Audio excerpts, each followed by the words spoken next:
Welcome to Delay the Decay, the podcast for unashamedly ambitious people who want to live longer, lead better, and love deeper, prioritizing what matters most.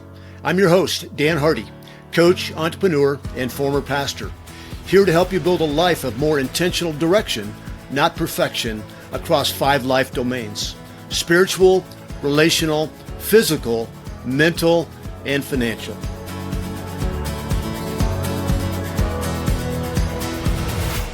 Today I'm joined by Siddeeq Shabazz, a former NFL player turned lifestyle coach turned marketing professor and researcher, and now has a deep passion for helping people move from merely enduring life to actually thriving in life. Siddeeq's story is anchored in what he calls the 3 P's of success: passion, priority, and purpose.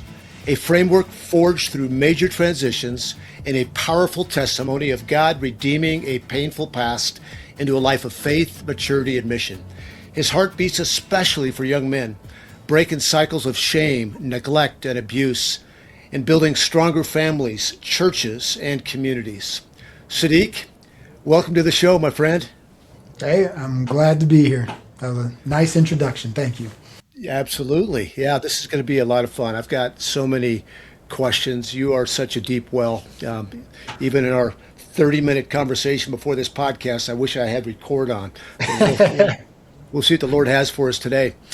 What's one habit or discipline that you've incorporated into your life recently to help you experience this thriving life that you so cherish? Great question. And I struggle with it a little bit because for me, it's never one habit, right? Like there's always these stacking of habits. But I think the biggest habit of lately that kind of is coming up for me right now is the habit of reaching out. I've been reaching out to buddies when I used to get mad and be in this space where I felt off, I felt embarrassed, I felt ashamed or felt angry, and I would just bottle it up, deal with it in my head, and it would never really get dealt with. But I think over the last several months now, I've been trying to change that and not isolate when I'm not feeling well and reach out and let people know that, hey, something's going on, this thing is happening, and sharing the burden. And I think really doing community differently than I've ever done it in my life. I've always craved community. Now I think I'm actively building it in that one specific way, is just reaching out to a guy saying, hey, this is going on.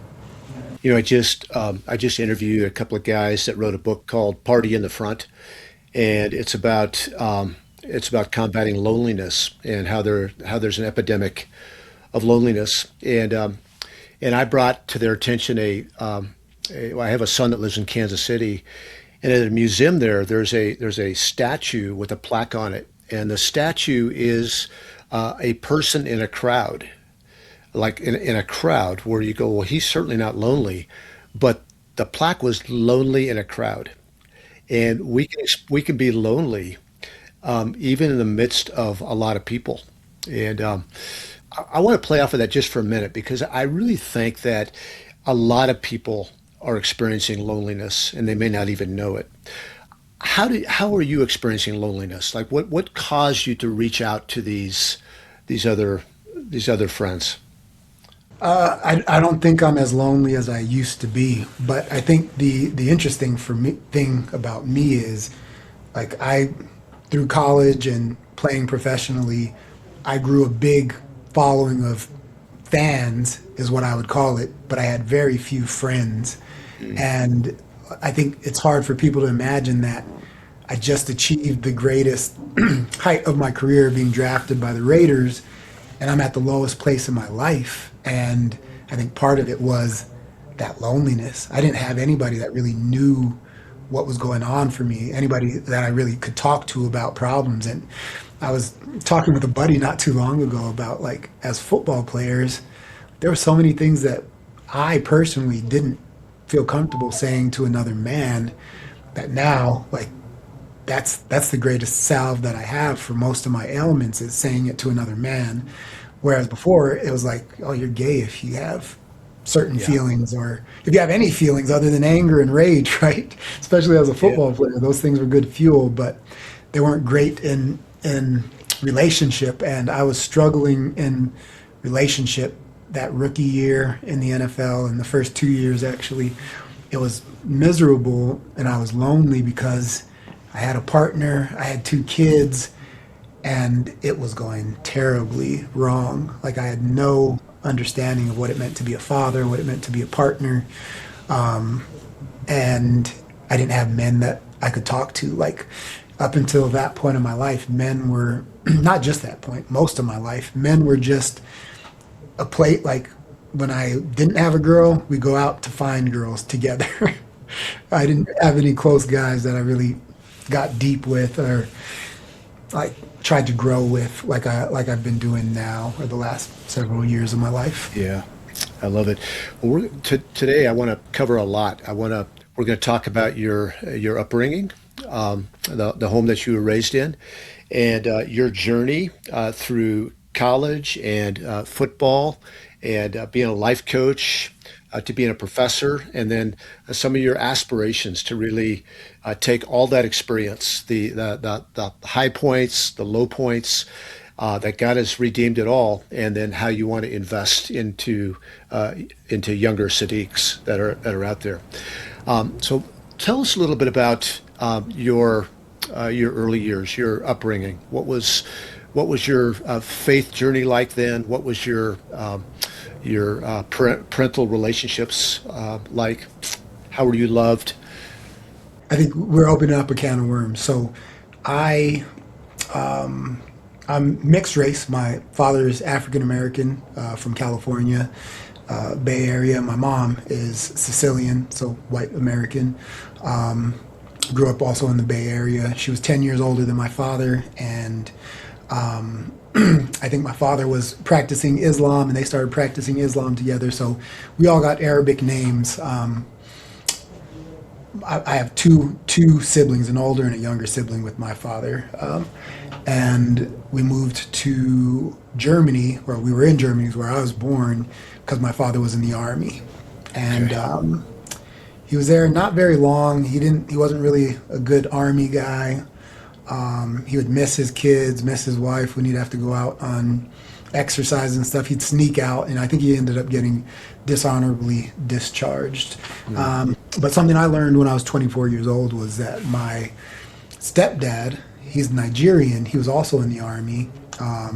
He was my father's superior officer, and my mom and him did martial arts classes with him. And when I was 24 years old, I found out that my mom and stepdad had started a relationship, which was the end. She says it was before that. He had gone off and done some crazy stuff with in the brothels in Amsterdam. Like he would just go off the rails every few months, she said, and like go spend all our money on stuff, unsavory stuff. Like most of the time he was mellow, but he would always have these episodes where he would just go off and blow up.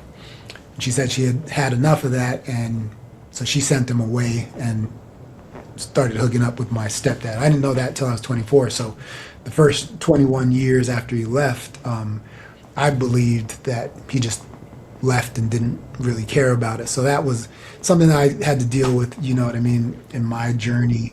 And I remember being 3 years old and him leaving, like us sending him off, him and his fatigues with his duffel bags and stuff, and leaving.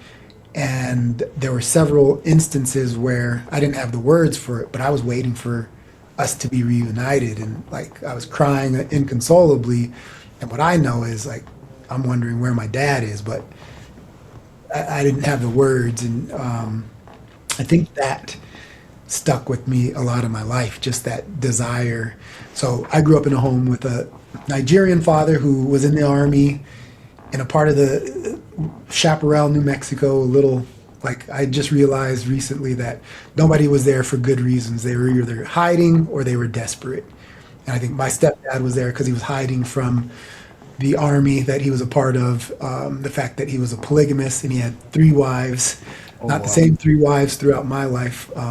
When my mom came in, one left, and one had already left before we came in. And so a new one came in while I was still in the house, and then he had several other kids. So big family. I say it was a dysfunctional family.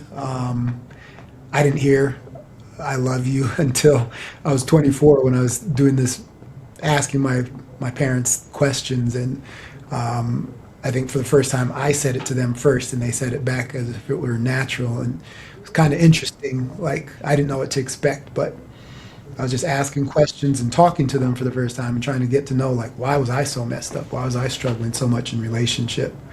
And I was actually recording it at the time, so somewhere there's some videos of these first interactions with my folks. So going through my divorce the last 3 years, it's been like a 3 year process. We got divorced in June.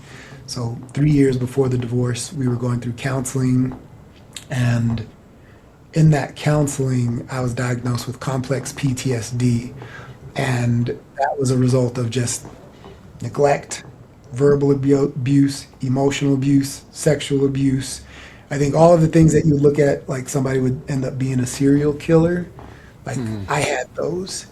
Not maybe as extreme as some of those people, but like in filling out the information, I think it's like, okay, this guy, he's got some things going on, and it Yeah. was from siblings, it was from parents, it was from like just we just had such a like I used to say we were raised like wolves. Now I say the truth. It was dysfunctional and it was abusive. Hello, friends. Dan Hardy here with Delay the Decay. Do you want a closer walk with Jesus? Or are you wanting to re-engage with your faith after a distracted or dry season? Either way, Lent is the perfect opportunity. It's a 40-day journey to slow down, fix our eyes on the cross, and prepare our hearts for the joy of Easter. My experience tells me that most churches miss the opportunity that Lent presents. And friends, I don't want you to miss it. That's why we created a simple, scripture-rooted Lent guide to help you enter the season with intention, practices, ideas, resources, and a clear path to follow Jesus. And it's free. Go to the show notes and request it today. And if you'd like added structure and support, consider joining us in the 40-day fight for Lent. There's daily devotions, a 5 life domains assessment to help you see what's in sync and what's out of sync, an online community for encouragement and accountability, and weekly check-ins. And you'll find the link to join the 40-day fight for Lent inside the Lent guide. So go to the show notes and get your Lent guide today. And remember, Lent isn't an obligation, but it is certainly an opportunity. How have you reconciled that past? How have you reconciled, not, it could be reconciliation with those that harmed you, but just how have you reconciled with a good God and a really tragic past? So I've done two important retreats with men, like delving into family of origin and trauma, and I think in one of them I was able to like trace, like do a timeline of big moments in my life. And when I did that at the first retreat, like I saw this weaving of like God calling on my heart when I shouldn't be thinking about things of God. Like he was there putting things into my mind, into my heart that eventually led to me giving my life to Christ, to Jesus, who used to turn like I used to like want to gag in my mouth a little bit when I heard Christian or Jesus, growing up in the family that I grew up in, and just the hypocrisy that I could see from the outside with so many Christians growing up, and just the seeing the racism, seeing the hatred, seeing the power dynamics, and seeing the connection to power and being Republican. All of it said that it wasn't really a religion for me. And my mom grew up in the Catholic Church, and she had a hatred for Catholicism and Christianity, which drove her to Islam. So that was what I felt more comfortable with when I was growing up. But the reconciliation, I think it's one, seeing God throughout it. And I think now being a Christian 10 years, looking and reading the Bible every day and like seeing how God doesn't change change us when we become Christians. He doesn't fundamentally turn us into a new person, but he's able to take all this brokenness and use it for good. And I think that's my heart now is like I can see men hurting. I can see men struggling with things that I struggled with. I can see men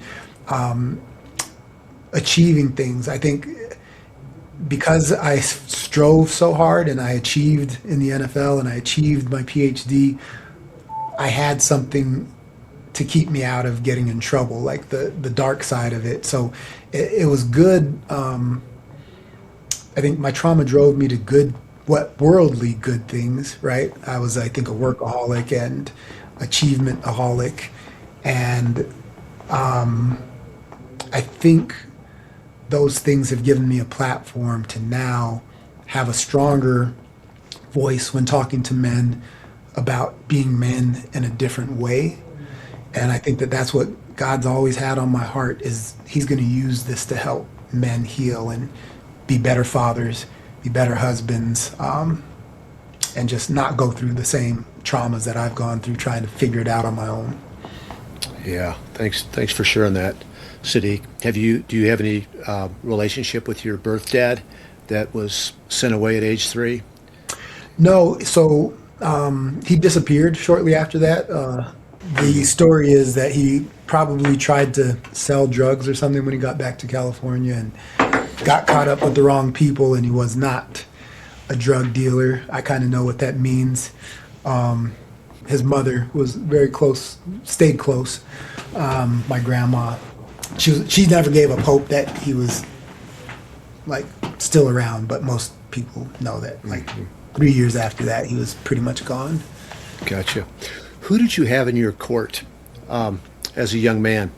You know, I think of you growing up the way you grew up with a lot of tragedy going around. Had to be confusing as a boy and a young man.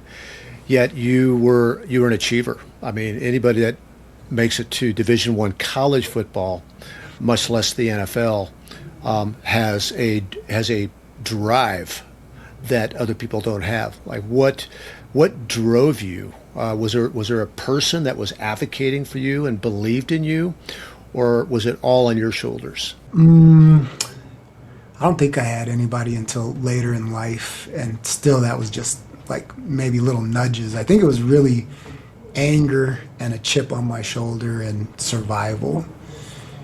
At 8 years old, so I was the sensitive kid in a family of just hard, rough people. I was super sensitive. I'd cry at the drop of a dime, and I was chubby as well. So we were all like skinny Africans, and I liked to eat with my emotions, I think, and so I was teased a lot, picked on a lot, and I hung out with my mom. So I was a sissy mama's boy, and my mom, because there were 3 women, one worked and was the educator of the family, one worked the farm and cooked. That was my mom, and the other one she just worked and made money. So my mom was always out tending to the animals, and when I'd escape my brothers, I'd go out with her and tend the animals. And I remember the day that I decided I was not going to be teased anymore and start toughening myself up. I had to scrape the chicken coop, and they had these cages that would be hanging down so the eggs could roll, and you have to scrape out the poop from under them. And every time I'm in there, inevitably I would catch myself on a wire and scratch, and I'd go cry to my mom. Oh.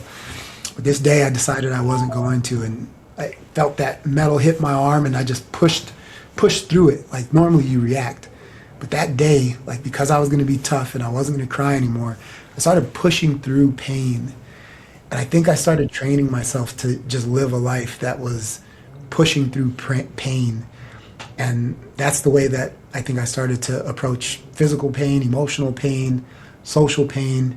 Just push through it, just do more, work harder, focus on the things that I can control. And I started controlling a lot. So I was diagnosed with complex PTSD, and I think to balance that out, over control.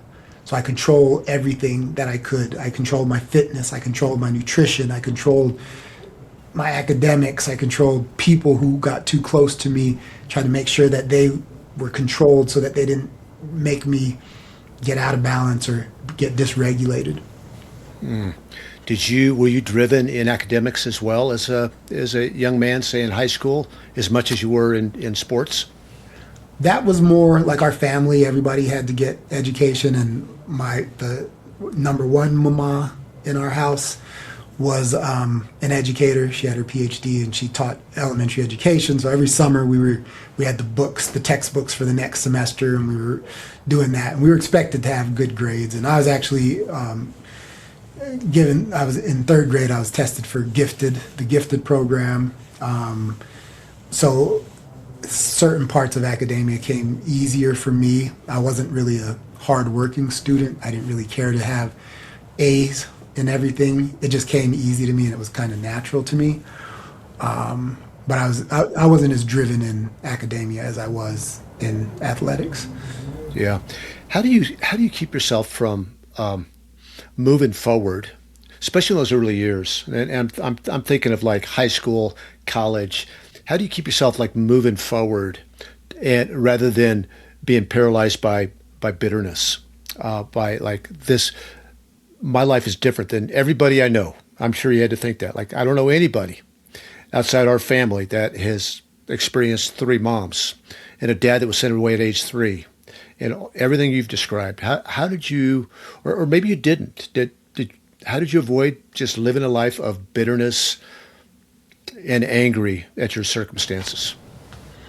I think I carried with me like a chip on my shoulder that like people experience that of me is like never never satisfied. Like things are never good enough, which like I've been just like the last couple of weeks been thinking about like I wish I had more gratitude. Like I want to build gratitude into my routine. That's probably the next habit that I'm going to be working on. Actually, that is what I've been committing to just the last couple of days. It's like God's really been speaking to my heart, like to have gratitude. And I think having that chip on my shoulder, I think it excused a lot of like aggressive behavior that came from feeling the ways that I felt growing up. And like I said, I think it was more survival. And at 8 years old, when I started controlling things and started doing pull-ups and running around the property, I realized that I had some control over the way my brothers treated me and was able to change that outcome for me. And then as I became a football player, now I started getting more people who liked me. I started getting friends, and that was cool to see that as I improved, I had more influence over other people and had more status, which felt good coming from like just a broken boy to this. But I think there was always this tinge of I was doing a speech a couple years ago, and my wife at the time, she was like, you don't always have to be the underdog. Like that's the story that I've kind of lived. I've always been the underdog, and I'm always fighting and clawing for something, and nothing's ever given to me has been the story of my life. Is like I'm used to fighting for everything. And I think all along the way, even as a D1 starter, I started for 2 years. Before that, I rode the bench for 3 years. And I had a full out battle with two other guys who were equally as impressive physically and speed wise as me. I just barely beat them. So the 2 years that I'm a starter, like there's two guys that I know that if I get hurt, like they're gonna fill in and I might lose my position. You know what I mean? So some guys they come in and they know that they get to arrive. I never arrived in college, and I didn't have a long history playing football. So when I got to the NFL, like I'm always like, man, I need to do more. So I think always having this sense of like I haven't done enough yet has driven me most of my life. Hmm. And I also drove my wife away because I didn't realize how chaotic a lifestyle I lived, just always looking for the next thing. And so my drug was like these achievements and having some influence around people's lives, even though it looked good, like, oh, he's trying to help the community. That's how I survived and didn't go into depression and loneliness. Were you drafted in the NFL? I was drafted by the Raiders, seventh round. Okay. So what'd that look like? You walked on university, you rode the bench for the first 3 years. You said that your college career wasn't all that impressive. I think those were your words. It had to be Yeah. impressive enough to be a seventh round draft pick from a school that doesn't necessarily have a lot of draft picks. Yeah, I mean, it was. I think that there was a lot to that. Yeah, I Just had to develop the whole time I was developing. I came in as a 165-pound freshman running a 4.8 40, so there was no spot for me on the team. They put me at receiver and then running back, and but I was always looking ahead to the next person. I didn't have any quit in me. I think that's something that God gifted me through my trauma was to be long suffering, to delay gratification, and I was able to wait. And a lot of guys quit, and I just kept getting better, and I liked getting better. I'm very goal oriented as well, so that was something that, like every year, I had somebody who was my rabbit, and every year I was trying to catch somebody, trying to reach something new, and that just drove me to never quit. just a side note. What was Joby Lewis was a couple years ahead of you or behind you? He was a couple years ahead of me. A couple years ahead. Same position? Same position. He actually, growing up without my father and a Nigerian stepfather, like, and the family dynamics that we had, I wasn't going to get any type of inheritance. I wasn't going to inherit a rifle or a watch or anything. And my parents weren't really involved in my athletic career. Like one of my teachers walked me for senior night in high school, and Joby, he was one of the only older guys who like paid me any attention. You know what I mean? And he was number 28, and I don't remember how it happened, but like he passed his number on to me. Like I wanted to change my number from 42 to 28, and I had to get his blessing or something. But I remember him being the first man in my life who like was like, "Yeah, man, I see you, and like I'd be honored to have you have my number." And it probably didn't mean a whole lot to him, but to me, that was the first and probably only inheritance I was going to ever get, like from a older man to pass something down to me. And that number means something to me. I don't know if it's all athletes, but some people you see them change their number. 28 was the number for me, and like it just like number 28, Siddeeq Shabazz on the plane. My son, I went to one of his high school games after COVID and just heard his name, number 28, and it was Oh, crazy. Like after 10 years after that being the anthem here at New Mexico State University, it was just like it took me back. But it's like there's something to hearing that was medicine as well for all of what I experienced prior to that. that's a neat story. Yeah, proud of Joby for doing that. Joby's a good man for sure. Yeah. Yeah, you played in the NFL for was it 5 years, seven? 3 years NFL, 8 years professionally, Okay, between NFL Europe and Canada. But I yeah. only got 3 years in the NFL. Now you do know that us Coloradoans don't really have a soft place in our heart for the Raiders. Especially Coloradoans my age. Like we don't fear the Raiders today, but back in the day, it was they had the Raider haters. Did you ever deal with that? Like with the people hating the Raiders? Not, not, not in any tangible way. No. No. Like Yeah. I grew up a Niners fan my whole life, and like I feel that way about the Cowboys, Sure. Yeah. But the Broncos, I don't know. Don't know Yeah. much about those So guys. what was a better experience for you? Was it the NFL, Europe, CFL? What did you enjoy the most? I enjoyed NFL Europe and the CFL the most. NFL, it felt like being that walk on again. It was like they didn't pay me a whole lot of money, so I was a journeyman. They could talk to me however they wanted. There was definitely a hierarchy. Guys like Charles Woodson got talked to one way, and a guy like me got talked to and had a totally different experience. And I had some great experiences in the NFL, and Yeah, played some good football with some great guys. Mike Vick was a teammate of mine. Just amazing to watch him.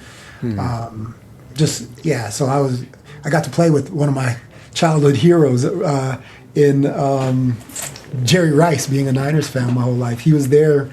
His second to last year was my rookie year, so I got to cover not Deion Sanders, Jerry Rice in Yeah, practice a couple times, and that was kind of cool. Just it sucks because it kind of takes away the being starstruck when you see him as a man and you have to go against him, but it was also a yeah. very cool full circle moment.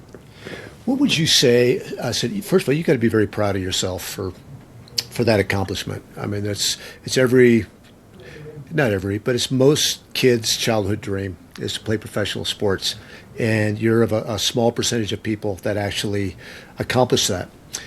Would you agree with this statement that that there are people that don't make it to the NFL, don't make it to professional sports, that are just as talented athletically with people that do make it into professional sports? Oh, definitely, definitely. There's yeah, there's guys that make it, guys that don't make it, and it's by like some thin line, you know what I mean, and it's very arbitrary. But I also like there's not a whole lot like these men. This is what I wouldn't say that like I don't know that pride was really a feeling that I ever felt. Like it was awesome. Maybe it was pride while it was happening. Like I know that it put me on this different. It put me in this different stratosphere, I guess. But there was also a stark reality that it could be over at any time. So there's this tension. It's like you don't even want to be too happy about being here. Like you want to make sure that you stay here. So you don't really have pride in the moment. The day I was drafted was like second to giving birth to my first child. To each child, if you know what that feels like, it was second to only that feeling in my life. So it was one of the greatest feelings in my life just to see my name go across and have Bill Callahan calling me on the phone and saying, "Hey, we picked you." That was awesome, an awesome feeling. But then you're in it, and it's like work, and it's scary, and it's like a big deal, and you can't lose it. The pride that I feel now, and what I was getting to is like these men have set themselves apart for years as elite in something unique that they're gifted in. There's multiple different intelligences, at least 12, I think, that we can think of, and kinesthetic is one of them. And anybody who's playing in the NFL, they have this intelligence, and nobody talks about it as intelligence. Like, we think that it's like, well, black people, they have short calves, and we're going to excuse away all the reasons they're the best at basketball and NFL and NBA. And to me, like, no, like, I'm proud that I'm a black man who excelled in this thing that it didn't just come natural to me. I'm a small guy. I was never a fast guy until I became fast. I trained and I worked and I dedicated myself. And so many of these men in this sport, men and women though, who dedicate themselves to college sports and college athletics, and they excel. And might be the only place where people like say, "Oh yeah, you could do that," right? They might steer them away from other things, and but this is the one place where we're allowed to be all of who we are, and we excel at it. And I'm proud to say that these folks, that I'm a part of a group of people who have done great things and been a part of the 2% in this world, whether people recognize it, acknowledge it, appreciate it, or just say that they're dumb jocks, that's all they can do. Like, I want to say, no, we're a part of an elite club of people who can have this type of intelligence and can have the discipline, the grit, the perseverance to make it out of all those people who don't make it, and to persevere when making it might not look like it's going to be making it. And I think that's the more proud that I am right now today in that. Yeah, I love it. I love it, Siddeeq. You know, the audience of the Delay the Decay audience are people, men and women, who are unashamedly ambitious. They're builders, they're creators. God's put something in them that they want to steward and just go for it. yet they don't want to lose their life. And so often, our ambition can can take us down a road of losing our life, whether that be stepping away from our relationship with our Creator, relationships with God, with people God has put in our life, relationship with our body, our mind, our finances, that type of thing. Talk to me a little bit about that. You were we can use different words to describe your grit, but ambition might be one of them. They're just an ambition to like be the best, to prove yourself. How did you see ambition go wrong, and and how do you want to speak that into other people?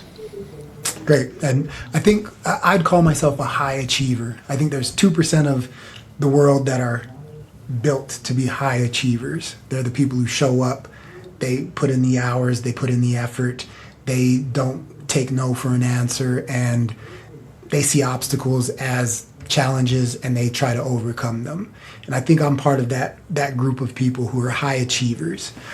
But what I've learned in these last few years is part of my achievement, I think it was gifting, and I think it was God could use it, but part of it was also this trauma response, and it was related to where I found my value.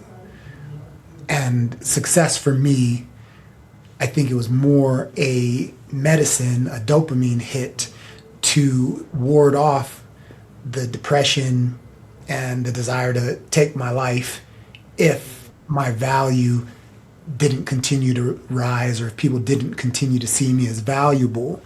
And I think finding that my value isn't just tied to success. That's the only way I found value most of my life.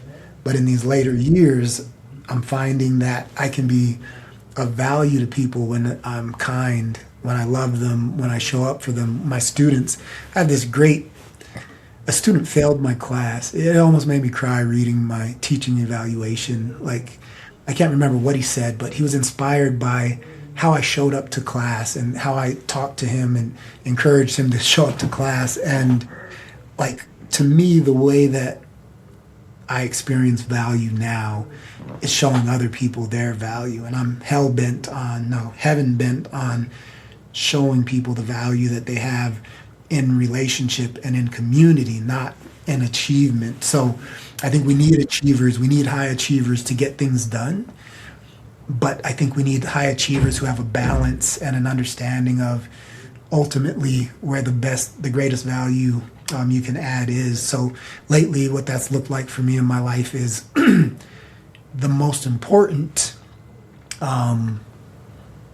place for me to minister and drive people is with my 3 boys at home and my 3 older kids and my stepdaughter who hasn't been around me lately. But if I can minister to them and make sure that they understand how valuable they are, how loved they are, and find their unique purpose in this life, if I can do that, I'm on my way. But if anything interrupts that and comes before that and takes away from me pouring into them, like I've been able to say no lately to a lot of things and hold off on stepping into ministry that will take away from what I want to do with my kids and the value that I see. Because I see now my kids, like my 6-year-old, I think he reminds me a lot of me. Sensitive, big heart, loves physical touch. Like every time he comes home, like just buries his head in my stomach with a hug.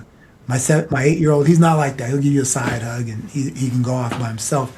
But my 6-year-old, he needs all this attention, and I'm starting to see that I'm able to pour into him like what I didn't get. And like if he can learn the way to achieve and push, and if he has that same piece to him that can be long suffering, which I saw it in him running track with me last year, which was pretty cool. But he has this big heart, and he's already has his value. If all 3 of these kids, all 7 of my kids, know they're valuable despite what they do, I think it just opens up a world for them to be great in relationship and great in business and education, whatever other field they find themselves in. But I think that God created us for relationship, and if we put relationship off for any of our achievement, I think we're doing it wrong. Man, gosh, that's so rich, so rich. The Yeah, it's easy to, even with parents. I've got three kids, and it's so easy for them, for me to make them feel loved and accepted based on their behavior, based on their achievements, and to really strive have your kids feel loved and acceptance, the same from dad on their best day as they receive from their dad on their worst day. That's living out the gospel, because that's how Jesus sees us. We went to a church yesterday and heard a sermon from Titus 1. And I don't remember exactly what the passage said, but I remember what the pastor said. And he talked about just this idea, this truth that God in Christ accepts us and loves us, regardless of how we do that day. And I wrote down in my journal, as I was journaling, a phrase I'd heard from somebody, maybe it was Tim Keller, that said that the gospel is opposed to earning, but it's not opposed to working. Like, we don't earn our status. Jesus earned that for us. And it is in cement. But we work, not to gain acceptance and love, but we work to love people and to be kind to people, and to achieve that what God has put on our heart. The question I have, because I have the same question for me, I'm probably not giving you or my audience hope by asking this question, because as a 68-year-old man, people go like, "You should have this figured out." But you are a competitive, like a highly competitive, top-notch, top of the tier track athlete in your middle ages. You don't have to do that. No. So how do you give it your all as a 40-some-year-old man? Am I right? I'm 40 something. Thursday I'll be 45. Come on, you look great. So Thanks. how do you give it your all? Yet at the same time, when you fall short of your goal, you are still okay because you're secure in your identity and all that. That's a hard thing to, I'm still figuring that out. I'm a competitive CrossFit athlete in my age group. And by the way, the way to continue to stay at the top of the ladder in your chosen sport is just to do it for long enough. And then it's attrition. People are dying. And as they die, you climb the ladder. Oh, if you just outlast them, huh? You just outlast them. I like it. Yeah. Well, I wanted to address something else and that question as well, because I think I have an answer for that one. But I think the Yeah. more important thing that I wanted to discuss was that parenting piece, the value that you give your kids on their worst day. And what that looks like for me is like my mom, part of my trauma is the emotional abuse. Like, she was a yeller. She would yell, she was dysregulated. She didn't have she didn't have containment. So she spewed out her rage and anger on us, and especially on me. And I find myself doing that. Like, the slightest thing sets me off with my kids, or it used to, but it still can. Like, I have to be really intentional to not be so preoccupied on achievement that my kids can't be kids. So what that looks like for me to achieve that, giving them that value, is apologizing. It's recognizing when I've messed up, and I can say, "Hey, Dad just yelled at you because you dropped something, and that thing that you dropped, like that thing of mine that you broke, like that doesn't matter to me as much as you do, and I'm sorry that I yelled at you like that. Like, that must really hurt your feelings, and you mean so much more to me than that." And having them hear those words multiple times in their life, to me, that's planting the seed of their value. Because that's like, people don't have to tell you you're invaluable. They give you a look. I'm good at giving a look.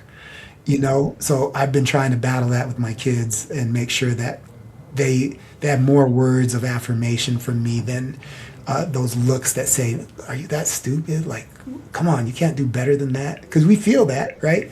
Yes. But battling that in their mind and knowing that what I went through and trying to make sure that my kids don't have those same questions about their value is a high priority for me right now in my life. And then Yeah. that Love it. second piece, I was just thinking about this at length. Success to me is not, and I don't think it ever really has been. It's something that I want to share with a lot of people because I think at the beginning of the year I tried to share this, and most people think about success as getting that trophy, right? I played football 18 years and never got that trophy. But I had a whole bunch of successes, like things that I love to celebrate. One of them was something I learned that came at a loss, but then I celebrated it when I saw what I did with it the next year. So in track right now, I am celebrating that. Like I had a torn meniscus and thought my season was over, and I wanted to drink a little bit. Like having goals, like makes other goals. It makes other things possible. Like I don't drink a beer on a Sunday night because I got to run Monday morning and I want to feel good. So there's all these habits that end up stacking up. And like I was so bummed when I messed up my torn meniscus that for 2 weeks, like I started barely working out. I started like counting all my losses. Like, man, I'm not going to be able to run indoor track. And I was planning on having my first indoor track because I have this goal to beat my high school time in the 100-meter dash outdoor track. So I was like, if I can get an indoor season before I get an outdoor season, a full like indoor season, that would mean like I'm going to be that much sharper when it comes to the outdoor season, and I'll probably break that time. And so I'm counting all these losses, and then something clicked from my playing days is like, but what can you do? I'd heard that if you work out one arm, like if you Yeah. break this arm, you work out this arm, and 20%, because we're a system, we're not a right arm and a left arm, like all the same hormones and all the same proteins and stuff, they travel through my whole body. So if I lift with this arm, 20% carries over to this arm. So I was just starting to prepare for next outdoor season because I still wanted to meet that goal. So I started jumping. Like I was like, first I was just doing band stuff. I was like, okay, I can do bands. Okay, I can ride the bike. But then I was like, I can still be explosive. If I can get 20% of my on my left leg of jumping, like a full out jump, like might as well, rather than just going through the motions and doing less. I started doing everything to an extreme level where I was jumping off of one leg. And then I found out that nationals was here right at like the cutoff for me to be ready for it. So I was preparing for next year, but an opportunity came up that I was being prepared for. People used to tell me good luck a lot, like if I'm going to speak, if I'm going to compete, and I'm like, I don't rely on luck. Like people who rely on luck do not get to where I get. Like I'm prepared, and I think that preparation, like most luck is where preparation meets opportunity, right? And with Yes. opportunity, I didn't know nationals. I wasn't even looking at indoor. I was like, the indoor season was over, and it's right here in my backyard. So I get to drive 3.5 hours in 2 weeks and compete. And I love competing. So the win for me now, like I'm realistic that I haven't been training a full season. Other guys have been competing the last 3 weeks. Probably get blown out, but I'm gonna show up and I'm gonna compete after a torn meniscus. And to me, that I know that inspires a lot of people my age. You know what I mean? And younger people, like what they can do when they get older. So just change what a win is basically like I find wins all along the way. And that's the only way you can survive. Like football, training camp, and not getting a starting position, 3 years on the bench. It's like, okay, what's this rabbit this week? What's the rabbit next week? In two Yeah. weeks, what am I going to chase, and how can I celebrate a win? Most people don't celebrate the little wins enough. I love it. The little wins. Yeah. Prepared. Luck is when preparedness meets opportunity. Yeah. I'm that same guy. After a rotator cuff, 8 weeks in a sling, I'm in the gym 3 days after the repair. I figured like I got another arm and I got two. What am I like? Why does this change anything? you Yeah. know? And then another mindset is that like I will never have a lifetime PR in anything again. And that could be a little bit depressing because I like to, you're talking about beating your high school time. Well, I've changed my mindset. I'm having yearly PRs. Like, what's my PR in 2026? What's my PR for the next decade? I mean, there's still ways to step into competition and better yourself. Yeah, because we're all slowly dying, right? It's not going to We work the are same we are forever. decaying, but we can delay the decay. Yeah. So after the NFL, you played your last year, and you stepped into being a life coach. Talk to me about that. Like, what made you want to be a life coach? You're not walking with Jesus yet, are you? I'm not Yeah. far from. So what did you? Who did you want to influence, and what was your mojo for being a life coach? So, so everything in life happens for a reason, and I can see that thread of God all along the way. And I think I had dreams of being a Hall of Fame, not because a Hall of Fame football player. And I think if the Raiders would have kept me, I would have had a much greater opportunity to get there. They kept guys around that they had drafted. If Al Davis liked somebody, he gave them a shot. I was cut week 4 and went to Atlanta. And the first day I met my DB coach, who would be my DB coach the next 2 years, who would basically control my future in the NFL, he said, I don't like you. I didn't bring you in here. It was somebody upstairs. Oh And he gosh. treated me like that for 2 years. So I played special teams and didn't really ever get a chance to even practice my position. Um, That's and hard. that was sad, but it is what it is. But when I got to Atlanta, my older stepbrother, who had been working on this lifestyle coaching business, was there. He had all these connections. He had a great, thriving business. And his whole thing was balance from the 7 Habits of Highly Effective People, Stephen Covey. So he was trying to build a system to test and train people around these five, the sharpen the saw, habit number 7, spiritual, mental, emotional, physical, and social. So he's developing this thing, this assessment and this training modality to inspire people to live a more balanced life. So exactly what we're talking about today. And so for the next 10 years, he was coaching me. So it wasn't that I wanted to coach anybody. I just saw how much I was impacted by thinking about health in a more holistic way.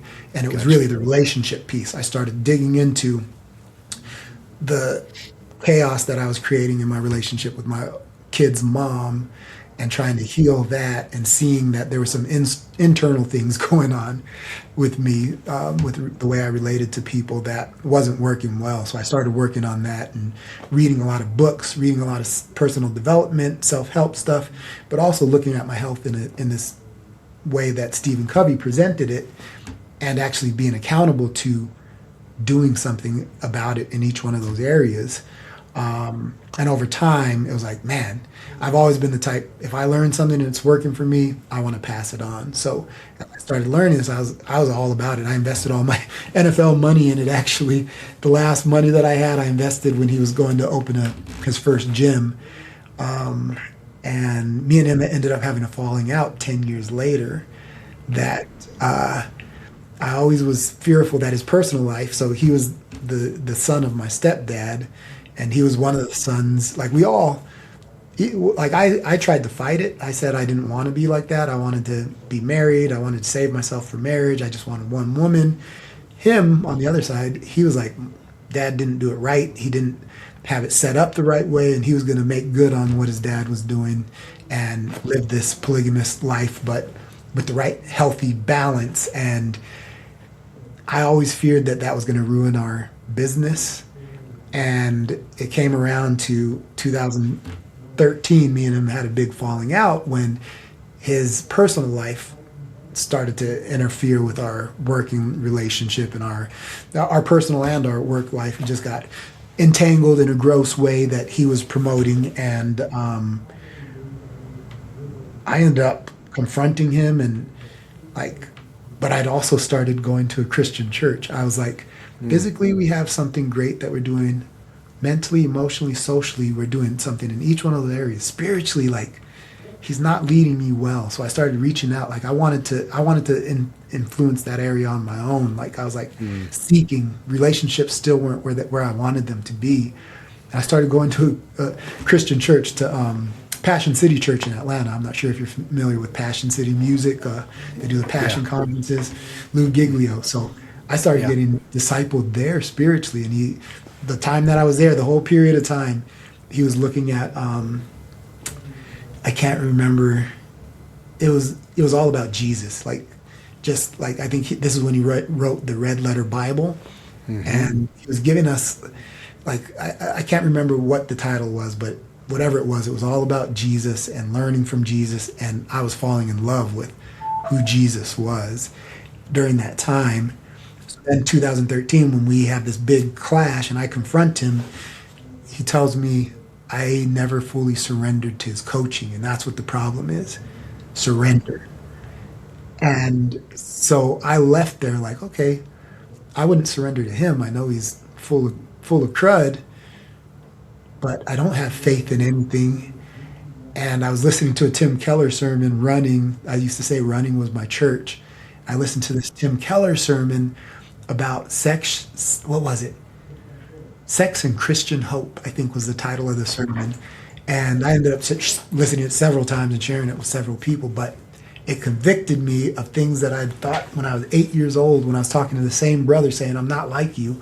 Like, I don't want to be with lots of women. I don't want to play women and stuff like that. And he convicted me about like all the issues relationally that I had to do with going outside of the bounds. I'm not a Christian at the time, but a couple years later, I ended up giving my life to Christ around this idea of wanting to do right by God now and failing miserably on my own flesh and finally surrendering. So that idea, my brother planted that seed, and then it came to fruition. I was like, okay, I did all this stuff. I had ultimate trust in myself to make it to the NFL, to get a PhD, you know what I mean? But now I can't control my body, can't control my relationships. Like, okay, God, I tried it. I set up all these boundaries, tried to do it your way, and I just couldn't. So you show me. And Wow. Who turned you on to the Tim Keller sermon, or who invited you to church? What did that look like? so it was one of our clients, this guy, Ron. I just posted on Facebook, anybody know of a good church? And he took me to Lou Giglio's buddy, the other big mega church. Stanley. Stanley. Yeah, and Yeah. Andy Stanley's church. And I had gone there once, and I was like, I didn't really like it. And we sat. This was the first time I had lunch with a man. We sat down after church for lunch, and he gave me my first Bible, the first Bible I read that year. Hmm. Um, and he said, next week we'll go to this other church where they get deeper in the Bible. We'll go to Passion City. So me and him started going to church together, and then this whole group of men started going, and those guys ended up being my support network as I transitioned out of this company that I had invested all my money in, and Hmm. came back home and decided this is where I was going to launch from in New Mexico and rebuild my life, rebuild my ministry, my mission, and found Christ and found a wife, and Hmm. then screwed that up royally. Has there been any looking back after you found Jesus, after you saw that He's a God that can redeem everything in your life? Has there been any looking back? Oh no. No, it's been like I read the Bible every year for going on like 13 years now. Hmm. And like I am falling more in love with my faith, and like I'm the regrets that I have are listening to Christians who've been Christians their whole life, who had a low standard for sexual integrity, for a low standard for what a husband meant. And like this is where that part of me, the discipline and the trauma, like like we don't have to be tied to these things. Like most, I think, Christian men that I knew, like their advice was so weak and so not biblical. As I read the Bible, like men are set free of these things, and I think it's more a cultural thing. And being a cultural Christian, I don't have that problem. I'm not a cultural Christian. Someone who was running from it, and it was the story of the. I didn't tell you this part. It was the story of the woman with blood in 2007. My older kid's mom's mom, my older kid's grandma, me and her daughter were at odds. Like our relationship wasn't working out. I was having an extra relationship. We weren't married, but it was just a terrible relationship. And her mom was like, "You need Jesus," and gave me the New Testament. But this is when I had started being coached by my brother and was thinking about being a lifestyle coach. So I was listening to all this personal development, and I ran out of CDs to put in while I was driving. So I had the New Testament on CD. So I listened to it. Like, I'll listen to this stupid stuff since I got it. And I heard that. And in 2007, what came to me was when that woman touched the hem of his cloth. And what I think my brother was promoting at the time was, if you, like, kind of like Buddhism, if you elevate your energy in these five domains, if you can become spiritually, mentally, emotionally, physically, and socially strong, like you can be the type of person that Jesus was. So my mission statement, we used to help people make mission statements. I want to be a peaceful and joyous light of love and compassion. That was my Wow. mission for the next 10 years. I wanted to be Wow. Jesus, though. That's what I Yes, was without saying without Jesus. saying it. I wanted to be Jesus. So Wow. 2007, then 2013, him telling me surrender. And Hmm. I'd done all this work. I was the healthiest man in that group, like as far as the measuring those things that we were accountable to. And I knew that the spiritual part was off, and he told me to surrender. And that's when I realized all of this external work, all of these things that were devoid of God, they didn't change my life. They didn't change my relationships in a significant way. They didn't change this anger inside of me, this bitterness. And it wasn't until I surrendered my life to God that I started feeling things change. I started living differently. I started making up for past mistakes and not just excusing them. It's hard. I still battle with that a little bit in my marriage, but no, there's been no looking back. I think for me, it's been like nobody can convince me otherwise. Like the seed was planted in hearing the word.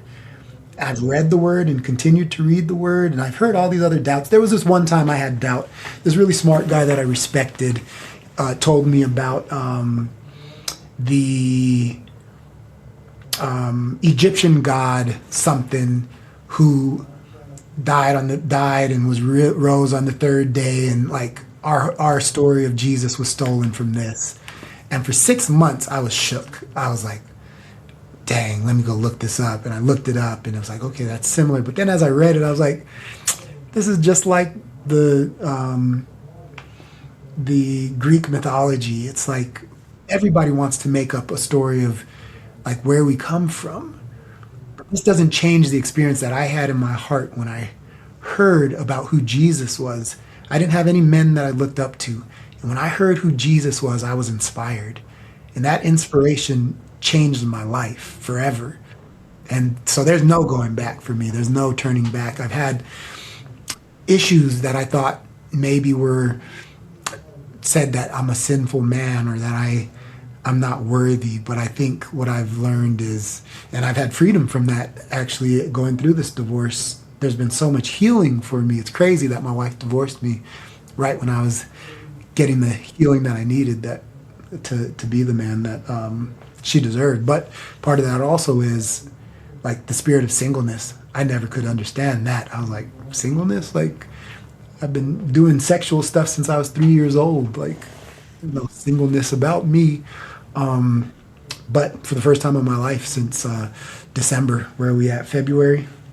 No, it was before. It was before December. Um, I have just been totally free from this temptation that I thought was going to be with me my entire life. And it's so freeing, and it's freed me up to step into ministry, I think, and to trust myself in ministry and to tell other men, Christian men, like, you don't have to be stuck looking at stuff or doing stuff that is unsavory. Like that's a lie. That's the devil's lie. And we were Yeah. created with a creator who does redeem things, and we're not That's so supposed to be good. this way. No. I've had people over the years as a pastor, then just as a faith-filled guy, like, want to talk about creation, want to talk about, I don't know, talk about is the Earth 6,000 years old? Is it 6 million years old? And my question to them, it's C.S. Lewis's. My statement to them is, I think C.S. Lewis said it, is let's focus on Jesus. Like let's just focus on is Jesus who he said he was? He was either a liar, he was a raving lunatic, or he's God. I mean, that's it. It's not to oversimplify it, but that's really for even for anybody that might be wondering, right? You have all these doubts about. You see Christians that don't walk what their talk. Like, put it all aside, and the only question that you need to answer is Jesus who he said he is? And when you read the Bible 13 times, from beginning to end, like it's just it's just undeniable when you start seeing the prophecies that are fulfilled in Christ over the. It's just I love that. Yeah, it's hard. Like, there's a lot of people, and I've been dealing with this because I've been posting on social media just my daily Bible reading, really to inspire cultural Christians who don't have a habit of reading their Bible every day. So I've been posting my little reflection every day. And what's happened is people who don't believe that know me jump on there and they want to talk, they want to argue about stuff. And for me, it's like, you guys, like, give me something to read. I'm not scared of whatever knowledge you want me to know, right? But I had an experience. I'm not a Christian because I was desperate and like I needed something to save me. Like, there's this theme in my life that ultimately brought me before God and said, "Oh wow, this is different, and I feel different when I read this and I understand this and I try to apply this." I've applied other things. I applied Islam. I applied self-help. I applied Buddhism. I applied Taoism, and I applied just being in the world. None of those things gave me the sense of truth that I experience in my being since being a Christian. And like arguing over things like that, like even in the Bible it says like you debate these things, and it doesn't bring anybody any fruit. That's Right? right. So there's these Yeah. people that like I just posted something I think the other day saying like why do you bring me other information? Like, tell me your story of like why you believe what you believe, and maybe you'll have a chance at impacting me. But if you just bring me alternate explanations, it's like, okay, I've looked at all these alternate explanations, I've lived all these alternate explanations, and Yeah. nothing has like made me want to read every day and pray and change and withstand people treating me like crap and respond to them differently. That's right. Take abuse, you know what I mean? Yeah. Yeah. Yeah. I'm excited for what God's got you. I really want to get to this. You're now at this place. I mean, you've been at this place all your life. Like, you're a teacher. You've always wanted to impart what you're learning to other people, but right now you've got this passion for younger men, and as it pertains to these three P's: passion, priority, and purpose. And this has kind of been woven through your life over the years, but now you want to give it away in a really intentional manner. Talk to me about the three P's. So, what are they? Why are they important? And what do you want to do with them? Cool. Thank you. So Yeah. I kind of given you some of that. So the three P's, they came from my life and my experiences and these three big shifts in my life. So football, I've loved football all my life. I had a passion for football. And I say, like, without passion, you're probably not going to reach greatness or excellence in anything, right? You'll go through the motions. But if you're passionate about something, you can achieve greatness because you'll put in the time, you'll put in the effort. Especially, most people don't put in effort after the emotional high of thinking about whatever it is, right? So I've been passionate about football all my life. I still am. Like, if somebody's outside throwing a ball, like, I'll be the last one out there throwing, running routes just because I love it so much. I don't know what it is, but I've just been in love with football all my life. Passion brought me money, brought me fame, brought me status, opened a whole lot of doors for me.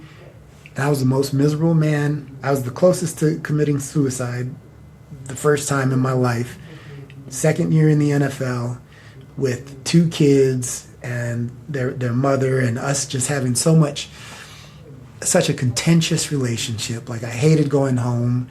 This is when I think acting out, looking at stuff on the screen was at its height for me in my life. There was like 6 month period where I wouldn't go to bed with her. I'd just go and I'd get on my computer and be looking up stuff all night. And until I was like, okay, I have to stop this, and kind of cold turkey just stopped for the rest of my life. That was at 24 years old. And passion, I think it can, like, we see people, like, you can do great things with passion, but with that passion is like fuel, right? You can pour that passion on into the gas tank and it'll go, or you can burn the whole place down. And relationally, I also had passion. I had a passion for women all my life as well, right? And I blew up so many relationships with passion. So unbridled passion just on its own is not great. It needs structure, it needs vision, it needs direction. And that's where my second P came in. As a lifestyle coach, I started learning about like why most people aren't passionate about anything and how they have the wrong priority in their life, and started looking at priority through that Stephen Covey lens, but also through six F's: faith, family, fitness, finance, friends, and fun. And I let people choose which way they want to organize them. At this period of my life, though, what do you think was first for me? I was still playing football, and I had a young family, and I was a lifestyle coach, and I wanted to make an impact on people's lives. Which of those F's? I had faith, family, fitness, friends, fun, and finance. What do you think was at the top of my list back then? Top priority. Probably fun. Fun? Maybe I lived that way, but I wouldn't say that to people. It was fitness. It was the idea of the airplane gas mask. You put it on yourself first. So my mentor's mentality was, your impact is gonna be limited by how healthy you are, how healthy your interpretation and experience of life was. So I have to be balanced myself first. Then it's I don't know, maybe faith, family, friends, finance, and fun was the last one. But now, so that was the second P, priority. So priority helps you to live a fulfilled life. I thought that was the ultimate, was getting this balance. It was like living a balanced life. You hear a lot about work-life balance. And I thought that was the ultimate.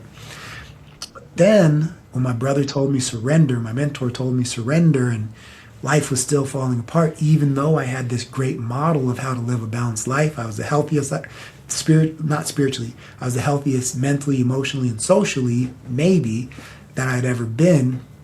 But there was a piece missing, and I still wasn't fulfilled, and I was still able to lash out in anger from all of the rest of my life. And I felt like I was still in the same place, even though I had this priority. And that's when the final P came, purpose.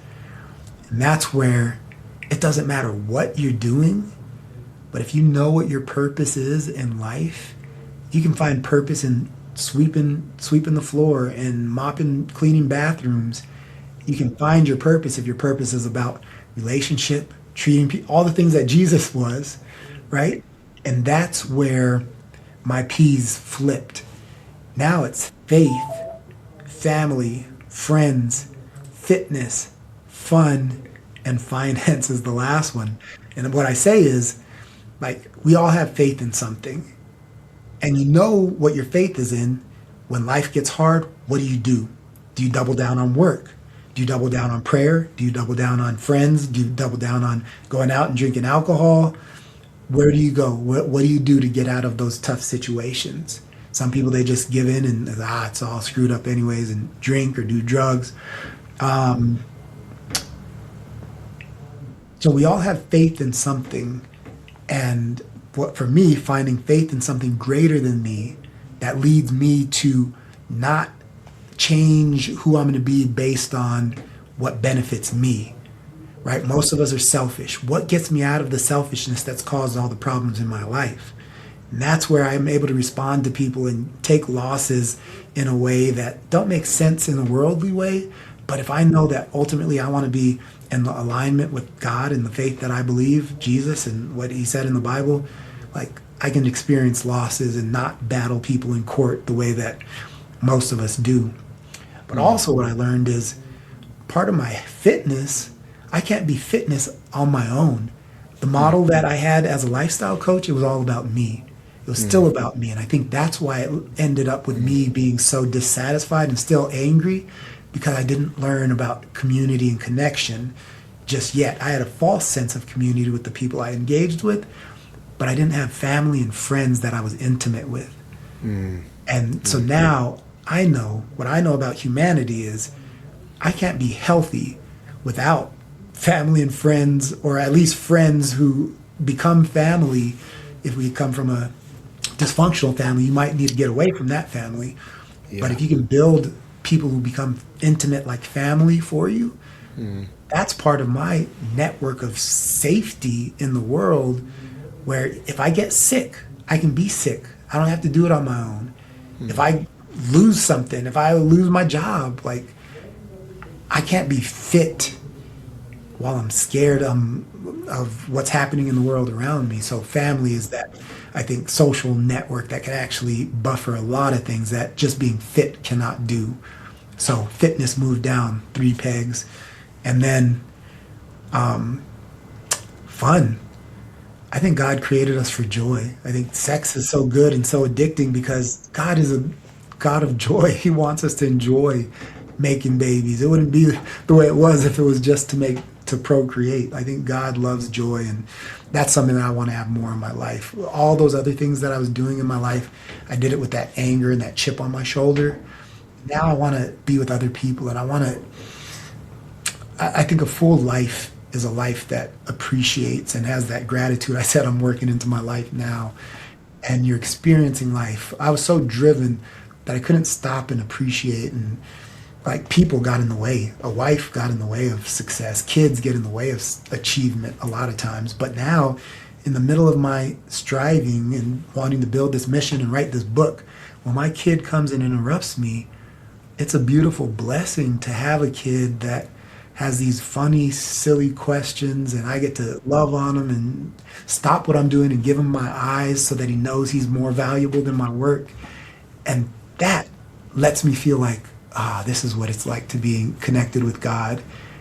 You're important, even if you're silly, even if you don't have a whole lot to offer right now.